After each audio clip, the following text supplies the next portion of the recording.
Hoje nós vamos fazer o estudo de 2 Coríntios, capítulo 10. Nós já falamos que o apóstolo Paulo, ele implantou várias igrejas. Mas a igreja de Corinto, das que Paulo implantou, foi a mais problemática. Porque quando Paulo implantou a igreja de Corinto, e ele saiu de lá, demorou alguns anos lá em Corinto, ele teve notícias que a igreja estava tendo grandes problemas. Havia a questão da imoralidade dentro da igreja, irmãos com litígio com outros irmãos, a ceia estava sendo feita de forma que não agradava a Deus e outros motivos mais. Então Paulo, ele manda 2 cartas para esta igreja, tentando corrigir os desmandos que estavam acontecendo. Nessas 2 primeiras cartas que Paulo manda, cartas que ele basicamente aponta cada erro que está acontecendo com a igreja e que os irmãos corrijam. Essas 2 cartas, a primeira foi extraviada, ela não entrou no cânon bíblico. E a segunda carta se tornou a 1 Coríntios. Mas o fato é que Paulo, ele voltou a Corinto, ele foi presencialmente a Corinto. E quando ele chega em Corinto, ele não é bem recebido, ele se sente constrangido do que ele está vendo. E Paulo sai de Corinto entristecido. E Paulo escreve uma 3ª carta, uma carta dura, uma carta exortando a igreja para que a igreja volte para os caminhos do Senhor. A igreja estava se desviando, daquilo que Paulo tinha pregado. A salvação, a justificação pela fé em Jesus, porque dentro da igreja surgiram falsos profetas, judaizantes, que diziam que o evangelho de Paulo era incompleto. Precisava mais de alguma coisa, precisava das obras da lei, da circuncisão, guardar o sábado, a questão das festividades que tinham que obedecer, a questão de alguns alimentos que não podiam ser consumidos. Então, aquilo que Paulo pregou, eles estavam desvirtuando o evangelho de Jesus Cristo.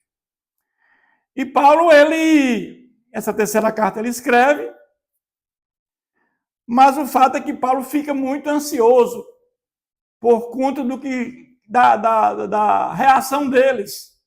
Ele manda seu colaborador Tito, e quando Tito volta, Tito diz, não, está tudo bem, eles corrigiram, mandaram lembrança.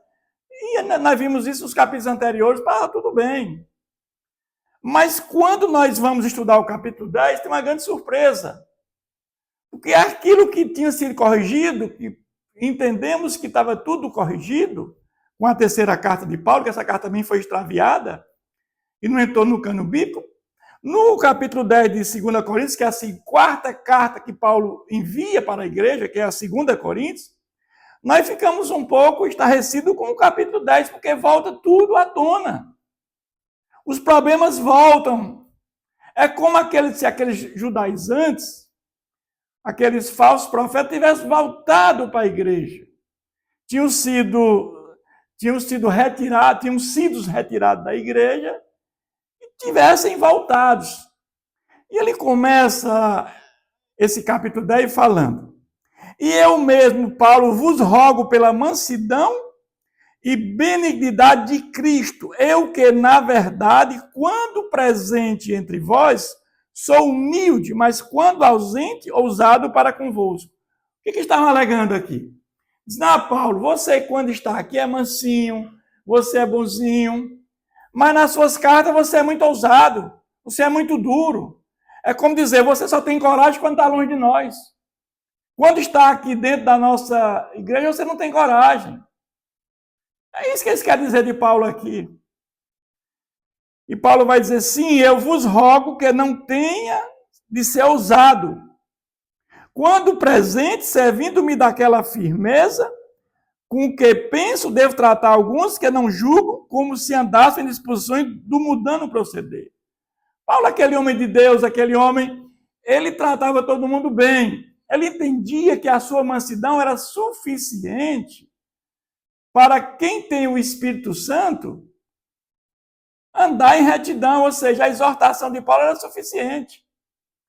Mas Paulo, quando tem notícia de como está a igreja, ele manda as cartas duras para que o propósito é que eles se voltassem para Deus. Esse era o objetivo.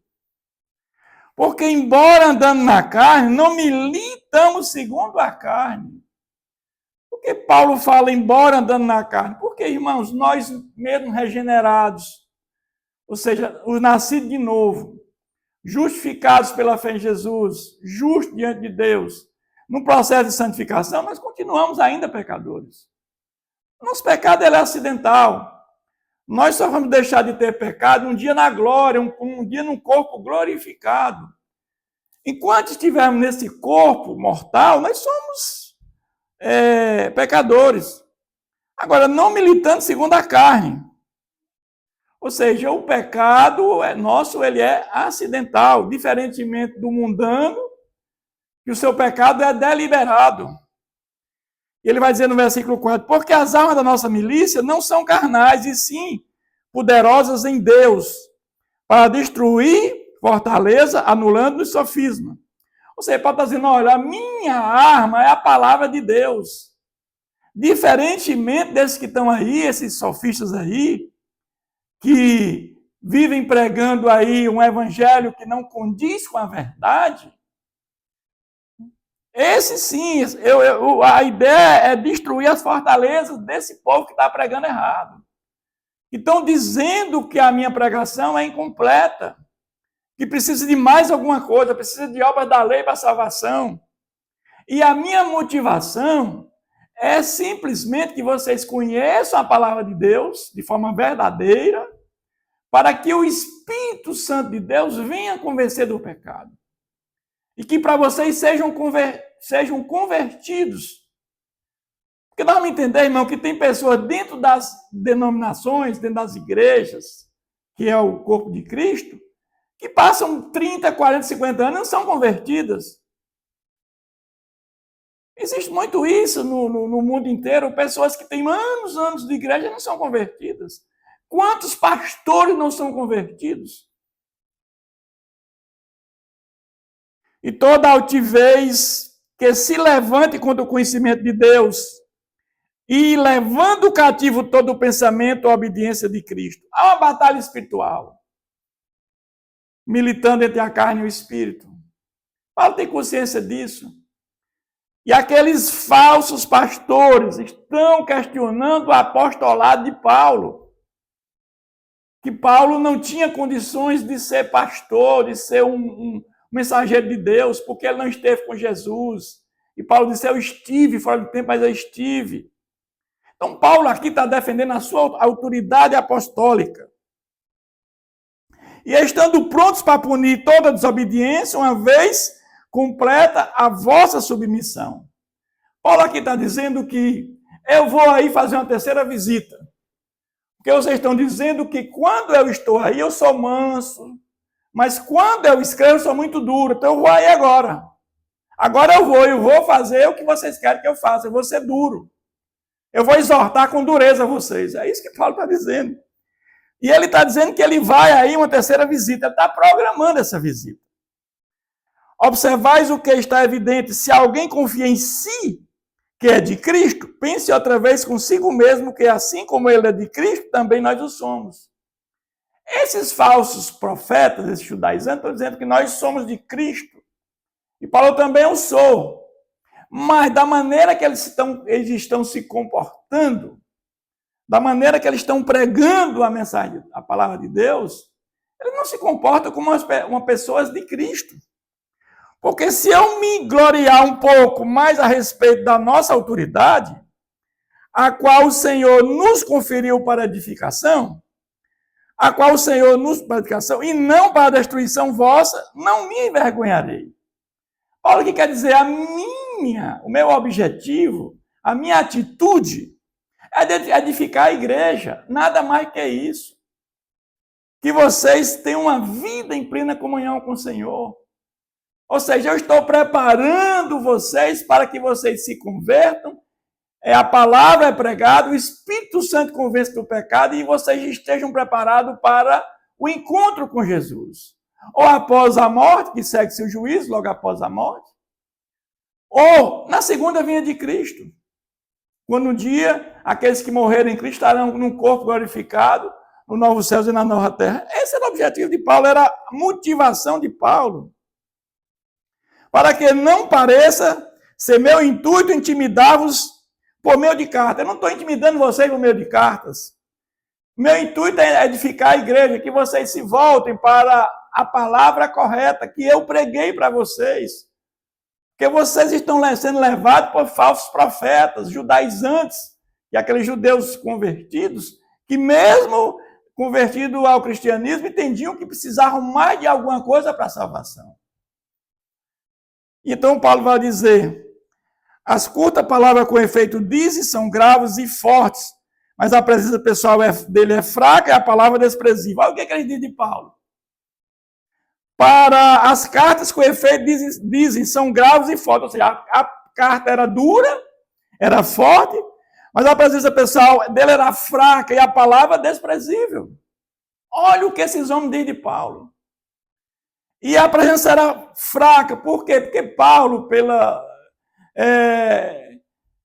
a gente tem conhecimento que Paulo era baixinho, careca, nada contra baixinho e careca, mas tinha uma postura da pessoa feia. É o que dizem, né, a literatura. Mas o homem cheio do conhecimento, o homem que falava vários idiomas, o homem que tinha pleno conhecimento da Tanakh. A Tanakh era o Antigo Testamento, composto de 3 livros, né, da Torá, e aqueles outros mais, os poemas e as leis.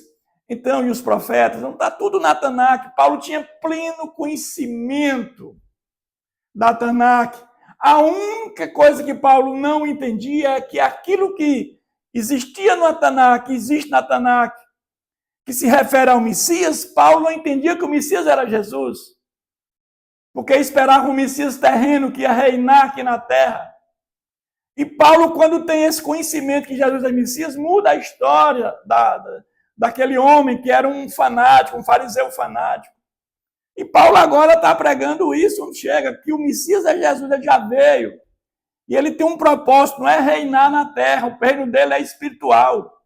Que Jesus veio fazer a obra redentora, morrer em nosso lugar, trazer a graça salvadora para que todos nós tenhamos salvação e vida eterna.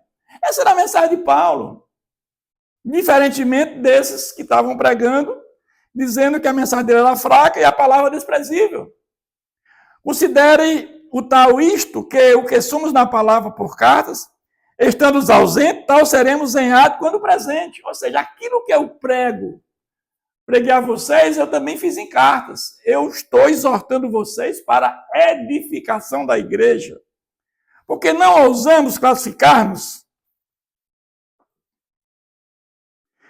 nós, ou compararmos uns com alguns que se louvam a si mesmos, mas eles medindo-se consigo mesmo e comparando-se consigo mesmo, revelam insensatez.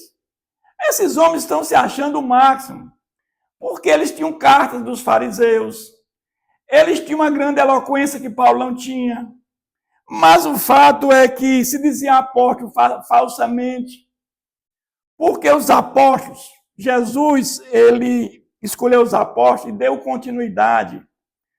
Quando Jesus ascendeu aos céus, ele disse que os apóstolos iriam fazer milagres maiores do que ele fez. Isso foi verdade, porque Paulo e Pedro e muitos apóstolos fizeram milagres acima do que Jesus fez. Até a sombra de Pedro chegava a curar pessoas.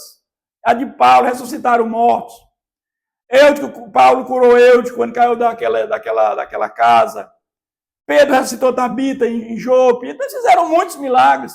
Mas esses milagres encerraram-se quando os apóstolos morreram. Ali era para dizer que eles tinham poder dado por Cristo. E Paulo venceu dessa terceira apóstolo, também quando esteve com Jesus, fora de tempo, e também Deus conferiu esses poderes para Paulo. Mas hoje não existe mais apóstolo, nem já com esses aqui que se diziam apóstolo, era um erro. Eles estavam mentindo.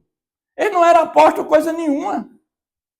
Como hoje não existe apóstolo mais, tem tanta gente se titulando apóstolo de hoje, de forma falsa, para angariar recursos. É isso que Paulo está dizendo, são falsos apóstolos, que não são apóstolos na realidade. Mas o fato é que ele vai dizer agora, a partir do versículo 13, que Paulo tinha delimitado com os demais apóstolos a sua área de atuação, a sua zona de atuação. Nós, porém, não nos gloriaremos sem medida, mas respeitamos o limite da esfera de ação que Deus nos demarcou, que se estende até vós, porque não ultrapassamos nossos limites como se não devêssemos chegar até vós, posto que já chegamos até vós com o evangelho de Cristo. Ou seja, o que é que ele quer dizer aqui? Lá em Gálatas 2,9 diz o seguinte, diz que, e quando conheceram a graça que me foi dada, Tiago, Cefas, que é Pedro, e João, que eram reputados colunas, me estenderam a mão, a mim e a Barnabé, a destra de comunhão, a fim de que nós fôssemos para os gentios e ele para a circuncisão. Ou seja, Paulo foi para os gentios. E as áreas que Paulo pregou foi na Ásia Menor, foi na Acaia, foi na Macedônia, foi na Galácia, que eram povos que ainda não conheciam o evangelho de Jesus. Paulo não ia a lugares que já conheciam o evangelho, não. Paulo era um desbravador. Ele ia para onde as pessoas não tinham ainda conhecido o evangelho de Cristo. Estavam questionando que Paulo estava invadindo uma área que não era dele. Paulo está dizendo que não, porque os outros apóstolos iam para a circuncisão, para os judeus. E Paulo estava indo exatamente para onde ainda não conhecia o evangelho de Cristo. Não nos gloriando fora de medida nos trabalhos alheios, e tendo a esperança de que, crescendo a vossa fé, seremos sobremaneira engrandecidos entre vós, dentro da nossa esfera de ação. Ou seja, na área que me foi dada, conferida, juntamente com meus irmãos apóstolos, eu estou indo exatamente para gentios, eu não estou fora da minha área. E eu tenho esperança de que, crescendo a vossa fé, seremos sobremaneira engrandecidos. Porque Paulo entendia que quando você conhece a palavra, é o Espírito Santo que convence do pecado. É a missão dele. Nós, líderes espirituais, não convencemos ninguém. Nós não temos capacidade de fazer os milagres que os apóstolos fizeram, que isso foi conferido somente a eles. Somente a eles. A nossa missão é fazer o ID como Jesus nos comissionou, é pregar a palavra. E ao ouvir a palavra, muitos vão ser convencido pelo Espírito Santo, ser justificado pela fé em Jesus. Outros não vão querer. É por isso que existe vasos de ira e vasos de misericórdia. Misericórdia. Vasos de ira para a perdição e vasos de misericórdia para a salvação. E ele vai agora falar, a fim de anunciar o evangelho para além das vossas fronteiras, sem com isso nos gloriamos de coisas realizadas em campo alheio. Eu não fiz nada em campo alheio, eu estou levando a mensagem salvífica de Jesus para as fronteiras que já foram definidas.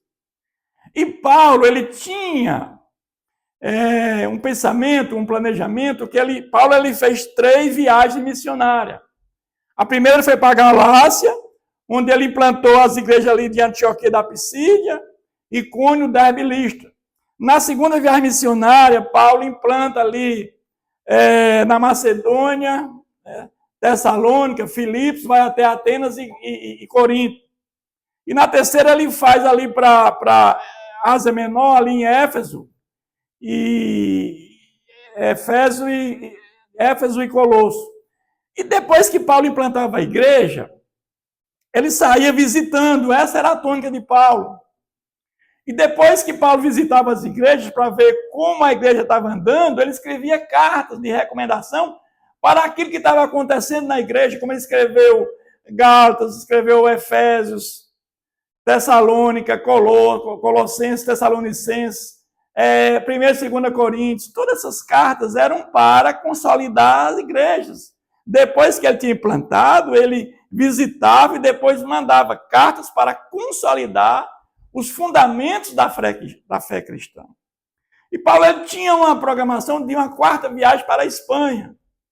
Mas Deus não quis, porque Paulo, vamos ver, a gente viu isso em Atos, que ele foi para Roma preso e ele não conseguiu fazer aquela 4ª viagem para a Espanha.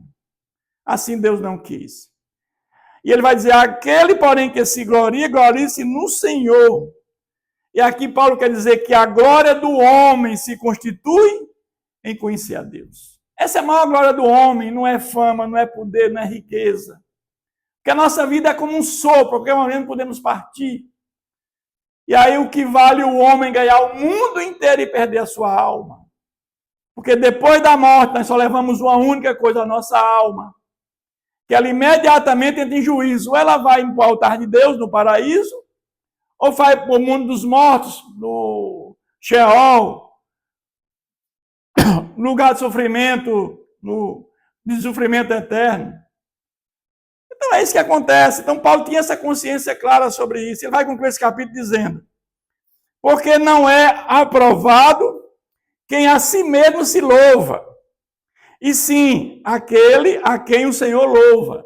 Ou seja, quando nós somos justificados, nós nos tornamos justos diante de Deus. No tribunal de Deus, nós somos justos. Ali Jesus diz assim, esse aqui eu paguei a conta por ele. É assim que funciona. E aí nós somos, nesse momento agora, justificados pela fé em Jesus.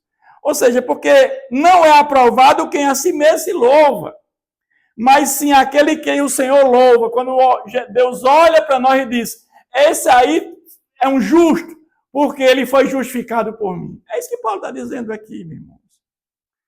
Então, quem se gloriar, glorie no Senhor. Essa é a mensagem de Paulo. Que Deus nos abençoe sempre.